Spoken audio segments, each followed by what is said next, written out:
ஸ்ரீமதே ராமானுஜாய நமக. ஆழ்வார் எம்பெருமானார் ஜீயர் திருவடிகளே சரணம். ஆச்சாரியன் திருவடிகளே சரணம்.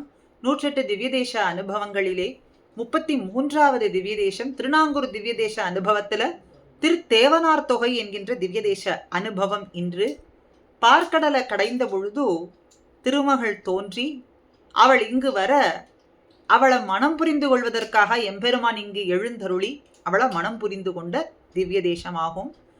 ஆக எம்பெருமானையும் பிராட்டியையும் சேவிக்க வேண்டி தேவர்கள்லாம் கூட்டமாக திரளாக ஒன்று கூடி இங்கு வந்து சேவித்ததனாலே திருத்தேவனார் தொகை என்று இந்த திவ்ய தேசத்துக்கு திருநாமம் ஆனது. திருமகள் பார்க்கடலிலிருந்து தோன்றியதனாலே கடல் மகள் நாச்சியார் என்று தாயாருக்கு திருநாமம். கடலரசனை பெருமைப்படுத்தும்படியாக கடல் மகள் நாச்சியார் அப்படின்னு இவளுக்கு திருநாமமாக இந்த திவ்ய தேச தாயாருக்கு திருநாமமாக அமைந்தது. தொகை அப்படின்னா கூட்டம். ஆக தேவர்கள்லாம் ஒன்று கூடி கூட்டமாக எம்பெருமான் வடிவிலே இங்கே வந்திருக்கும் ஸ்ரீமன் நாராயணனை சேவிக்க எழுந்தருளி இருக்கிறதுனாலே தேவனார் தொகை, திருத்தேவனார் தொகை என்று வழங்கும்படியாக ஆயிற்று. அவர்கள் அத்தனை பேரும் வந்து இங்கே நீராடிய தீர்த்தம் இந்த திவ்யதேச தீர்த்தம் புஷ்கரணி. ஆக விண்ணவர் எல்லாரும் வந்து ஒன்று கூடி வணங்கி இருக்கும்படி எம்பெருமானுடைய பெருமை அப்படின்னு சொன்னா இந்த திவ்ய தேசத்துக்கு ஏற்பட்டிருக்கிறது. அப்படி அந்த பெயராலேயே இந்த திவ்ய தேசமும் வழங்கும்படியாக இருக்கின்றது. ஆக தேவர்கள்லாம் ஒன்று கூடி வந்து எம்பெருமான சேவித்து நீராடியதனாலே தேவசபா புஷ்கரணி என்று இந்த புஷ்கரணி அழைக்கப்படுகின்றது. மூலவர் தெய்வநாயகன் கிழக்கு நோக்கி நின்ற திருக்கோலத்திலேயும் உற்சவர் மாதவ பெருமாள். இந்த திவ்ய தேசத்தை கீழ்ச்சாலை மாதவ பெருமாள் கோயில் என்றும் அடியார்கள் அழைக்கின்றார்களாக. மாதவ பெருமாள் தாயார் கடல் மகள் நாச்சியார், மூலவர் உற்சவர் மாதவ நாயகி. மாதவ பெருமாள் மாதவ நாயகி, கடல் மகள் நாச்சியார்னு மூலவர் திருநாமம். சோபன விமானம், சோபன புஷ்கரணி, தேவசபா புஷ்கரணி. தேவர்கள்லாம் வந்து நீராடியதனாலே தேவசபா புஷ்கரணி இன்னும் தேவகுண்ட புஷ்கரணி என்றும் இந்த புஷ்கரணிக்கு நாமம். பிரத்யக்ஷம் வசிஷ்ட முனிவருக்கும் உதங்க முனிவருக்கும் காட்சி கொடுத்து எம்பெருமான் இங்கே அடியவர்களை அருள்பாலிப்பதற்காகவே எழுந்தருளி இருக்கின்றான்.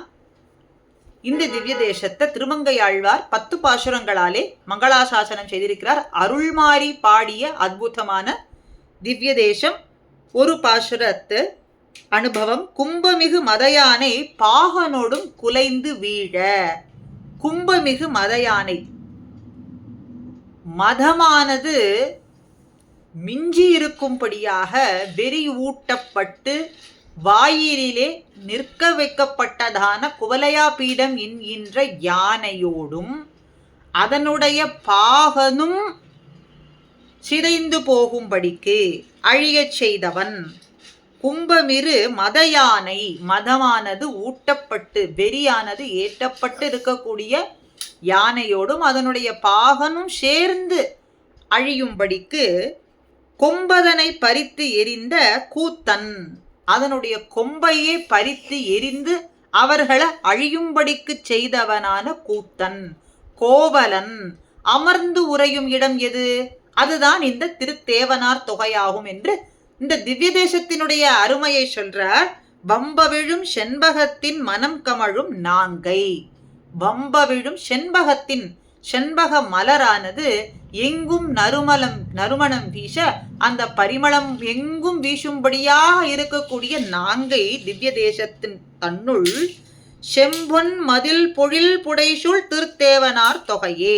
திருநாங்கூரிலே பொன்மயமான மதில்களாலேயும் சோலைகளாலேயும் சூழப்பற்றதான திருத்தேவனார் தொகை என்கின்ற திவ்ய தேசமே கூத்தன் அமர்ந்து உறையும் இடம்.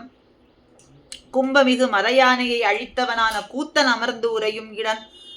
யானையினுடைய பாகனையும் அழியச் செய்த கூத்தன் அமர்ந்து உறையும் இடம். கொம்பதனை பறித்து அவர்களை அழியச் செய்ததான கூத்தன் அமர்ந்து உறையும் இடமானது திருத்தேவனார் தொகையே.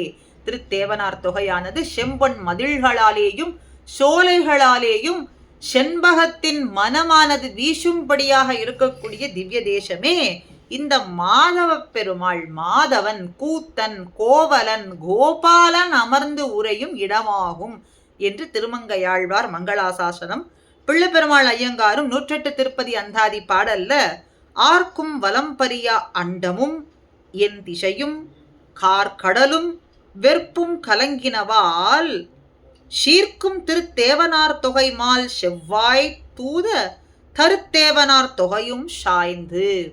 திருத்தேவனார் தொகையிலே எழுந்தருளியிருக்கும் செங்கன்மால் அவனுடைய திரு அதரத்திலே சிவந்த வாயாலே வைத்து ஊதும்படியான இந்த சங்கினை வைத்து ஊதிய பொழுது ஆர்ப்பரிக்கக்கூடிய அந்த சங்கினுடைய ஒலியாலே, பெரு முழக்கத்தாலே,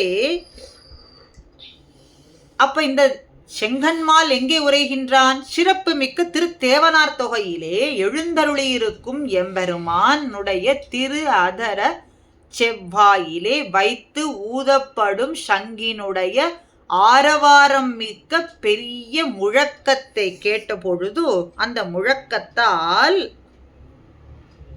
ஆர்க்கும் வலம்பரியா அண்டமும், அண்டமானது, என் திசையுமானது, எல்லா திசைகளும், கார்கடலும், கரியவான கடலாகட்டும், வெற்பும் கலங்கினது, 8 திசைகளும் கடலும் 8 குல மலைகளும் கூட கலங்கினது.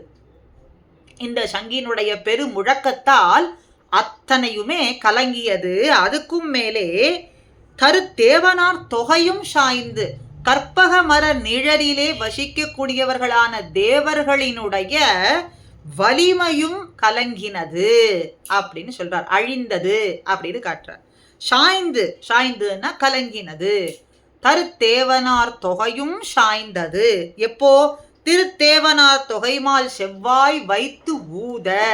செவ்வாய் திருத்தேவனார் தொகையிலே எழுந்தருளியிருக்கும் எம்பெருமானுடைய திரு அதரத்திலே வைத்து ஊதப்படும் சங்கினுடைய பெரு முழக்கத்தாலே அத்தனையும் கலங்கினது என்று பிள்ளைப்பெருமாள் ஐயங்காரும் திருத்தேவனார் தொகையிலே எழுந்தருளியிருக்கும் மாதவ பெருமாளினுடைய ஏற்றத்தை இந்த பாசுரத்தின் மூலம் நமக்கு காட்டி கொடுக்கிறார்.